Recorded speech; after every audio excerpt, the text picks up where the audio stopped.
Well, why do you think that people often see government and politics in such black and white terms? And what simple things can help bridge the gap between different viewpoints?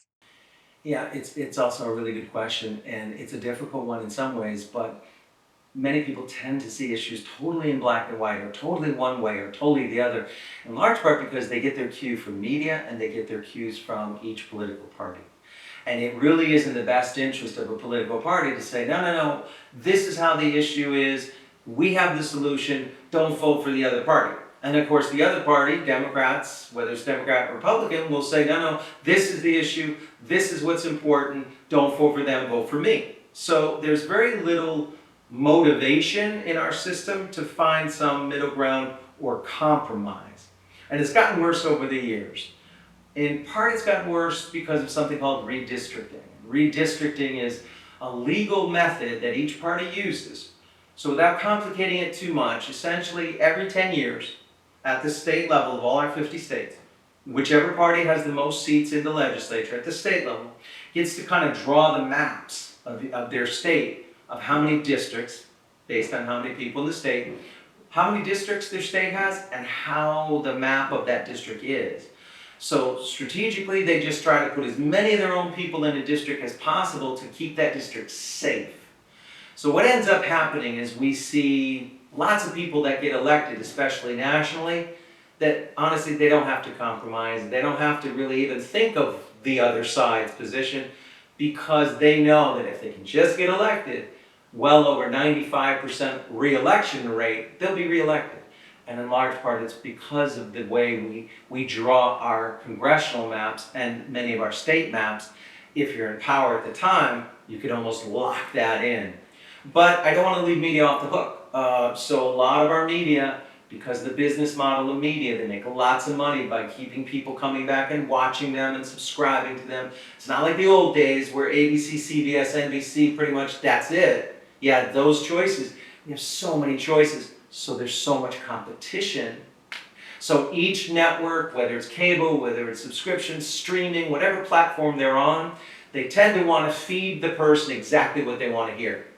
So based on polling, demographics, whether you're subscribing to their station, whether it's a Fox or a CNN, they know what you want to hear and they tend to give you what they think, they're pretty almost definite, know what you want to hear. That also tends to reinforce those battle lines and reinforce this idea of, no, you're wrong and I'm right, there's no in between. And that really hurts politics because honestly, it hurts this civil discourse and people just kind of learning about what you think and you learn about what I think, and maybe we can find some common ground. It reinforces those really solid lines that you dig in and you don't want to retreat. You don't want to give up 1 inch.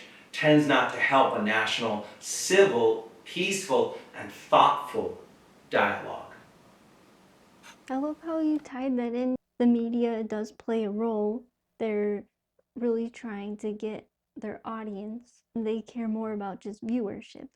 So traditionally, media in our country, like in a lot of countries, meant for the longest of times, of course, first newspaper, and then radio, and then TV, and then after the advent, of course, of the internet, whether it was cable or whether it was online or nowadays, of course, so many people, especially people younger age between maybe 15, 16 to 20, 25, get the bulk of their news and learn about current issues through platforms, social media platforms, whether it's like TikTok or Instagram or X or YouTube.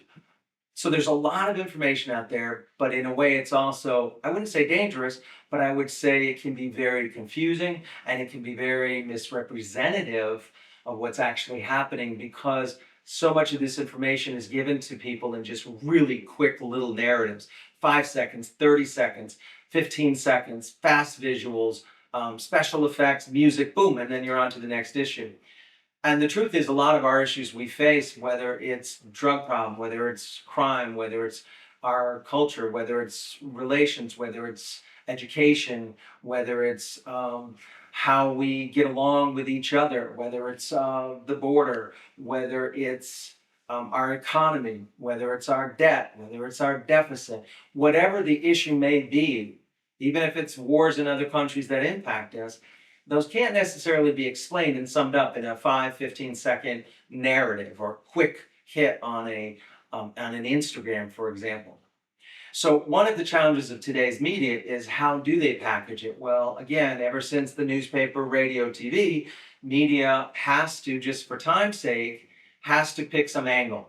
They have to try to frame an issue somehow. What's in the frame? For example, people that watch this will see me and whatever's in the frame of what we're recording. There's lots of stuff I can see right now, obviously, that's not in the frame, but doesn't mean it doesn't exist. So part of what the challenge is for anyone today that really wants to be informed is, where do you go? Well, one of the things I'd always recommend, and I recommend to all my students who ask this question, is don't just go to one source. Try several sources. And there are other sources that are consciously trying to be more neutral. They are saying, as part of their business model, we're not taking sides. We're being objective. We present the news. You develop your own opinion. I would look for those kinds of outlets as well, rather than just go to those. You go, that's progressive or liberal, and that's conservative or to the right. If you can know that or think that and be pretty sure about whatever source you're going to, or any influencer, for example, on social media, if you already kind of know where they are, then I would say go to somebody that's different and compare the two and see where you feel about things, see how you just feel generally about the issue, and also search out. We have so many options now. Search out those that you get a better sense that they're giving you more than just one story or one narrative about an issue. Because I can say this, if history shows us anything, there are almost an unlimited amount of ways to look at events. It all depends what you focus on and put in the frame. Greg, in your view, what are the key ingredients a government needs to run well and help its people? And can you suggest one easy change that might improve how it works today? Yeah, one of the biggest things, probably one of the best things we've seen over the years of what really works, is when governments are really transparent. So we, as the people, know what they're doing. That's number one. And number two, government tends to work really well when it's responding to what the majority of the people want. So if it can be transparent and open as much as possible, because it's hard to run a democracy and be responsive to the people if you're always making decisions behind closed doors or in the dark, or somehow trying to manipulate what people want. I mean, if you're open and you're trying to respond to what the majority of people want, and you tell them and you give them what they want, you show them you're working on it, governments tend to work better rather than always in the dark or in secret. In terms of one thing I would say that helps our government especially work really well, maybe even better to the future, would be, I would say, digitalize. Try to put more things online, try to get more people involved, whether it's voting, polling, surveys, getting their knowledge to apply to government through online, through the internet, through the kinds of platforms that so many people are at anyway.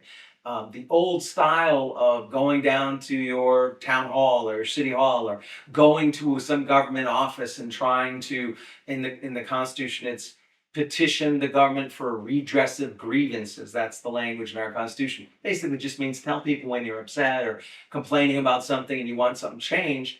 It has really changed dramatically, obviously, with technology, and it's going to continue to change with artificial intelligence. So I think governments have to adapt to the changing context of how communication happens, of how they find out what people want, and also use your citizens in a positive way. We have so many bright, smart, determined, curious citizens in our country of every age and every background. The more you can tap into that through technology, the better the government will be. It'll be more representative and responsive, which is what we look for: representative and responsive.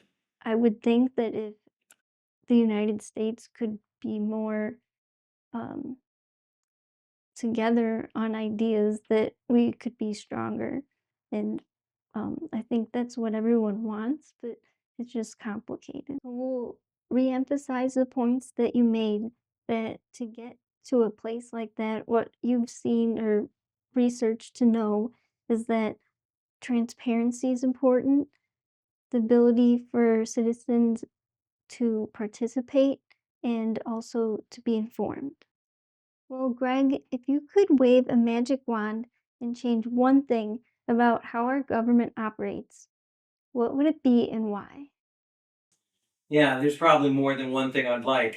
Maybe I need more than one magic wand, right? I would say one of the things I would change if I could immediately would be I would tone down the extreme rhetoric that so many politicians and those in government use to try to, whether it's create fear or persuade somebody that they're right and the other party or the other leaders or the other administration is wrong.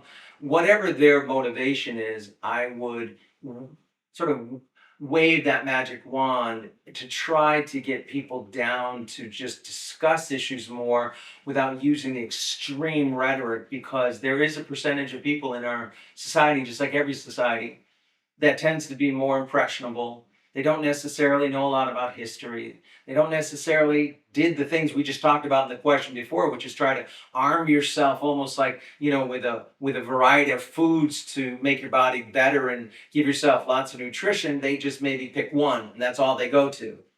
So that can be unhealthy in terms of your body, but it can also be unhealthy if you just go to one source constantly for all your political information. You develop your philosophy and then you act on it, and you never even maybe realized or tried to get different positions or opinions or information of other angles or narratives about your issue. So that's one big thing I would do, is just wave that wand and say, just lose the extreme rhetoric, because there's like I said, a percentage of people in our society that hear those things and unfortunately often then act upon it, and far often than what is healthy for anyone, they use violence because they think, based on the rhetoric they're hearing, that's the only solution. And in so few cases in history, honestly, it is ever the solution. Well, Greg, thank you so much for explaining how the American government works. Your knowledge is powerful, and we appreciate your time. Any last words? I probably use so many words already, right? But there's a few I guess I can add. I would say simply that this kind of an effort just to present some hopefully neutral facts about our government, about our own founding, what the philosophy or the theory that kind of drives and holds up our government is and was and continues to be now, some 250 years later. I think that if we keep that perspective, then we'll keep a perspective that, while, as the Constitution and preamble says, we're not a perfect union, but in order to create a more perfect union are the words embedded in our Constitution. So the idea really is, let's just keep striving for that perfection, even though we know we'll probably never reach it. But if we strive for it, if we fall short, we'll still go a lot further than if we lowered our standards almost to that first question, which is we lower our standards to, let's just stay in our own tribe and fight and war against other tribes. That's not going to be good collectively, under any circumstance. So a final thought would be, let's keep doing more things like this.